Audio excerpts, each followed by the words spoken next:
ভাইয়ের সাথে তুমি যেভাবে মেলামেশা করছো আমার একদমই সহ্য হচ্ছে না। কেবল তো ট্রেলার শুরু, এখনো তো সম্পূর্ণ মুভি বাকি। ট্রেলার দেখে এত হিংসায় জ্বলে পুড়ে যাচ্ছ, পুরো মুভি দেখলে কি হবে? তখন তো কয়লার মতো জ্বলে পুড়ে ছাই হয়ে যাবে। দেখো, তোমাকে যেন আমি ভাইয়ের সাথে আর এভাবে মিশতে না দেখি। কেন? কারণ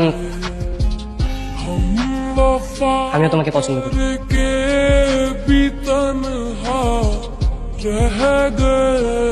কবে থেকে? এই না সেদিন বললে আমাকে তোমার ভালো লাগে না।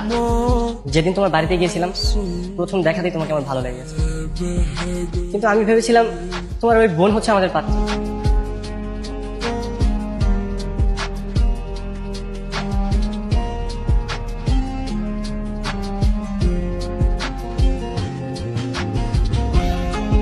ভাইয়ার জন্য তোমাকে ঠিক করা হয়েছিল, তাই আমি কিছু বলতে পারিনি।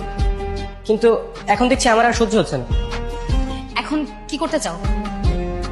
জানি না। চলো আমরা দুজন পালিয়ে গিয়ে বিয়ে করে ফেলি, পরে বাসায় মানিয়ে নেওয়া যাবে। না না, বাবা ভাইয়া তাদেরকে মুখ দেখাবো কি করে? তাহলে উপায়? একটা উপায় আছে। কি? ভাইয়ার একটা গার্লফ্রেন্ড ছিল, কিন্তু তাদেরকে পরিবার মেনে নেয়নি বলে ভাইয়া জেদ করে বিয়ে করছে। এখন যদি ভাইয়ার সেই প্রেমিকাকে নিয়ে আসতে পারি, তাহলে ভাইয়ার সাথে প্রেমিকা তুমি আর আমি। তাহলে চলো আমরা আজই ওর সাথে দেখা করি। না না, আমি তো তার ঠিকানা জানি না। একটা কাজ করি, আজকে আমি তার ঠিকানাটা ম্যানেজ করি, আমরা কাজ যাবো। আচ্ছা ঠিক আছে, তাহলে চলো এখন বাসায় যাই, মা অনেকক্ষণ ধরে ওয়েট করছে। ঠিক আছে চলো।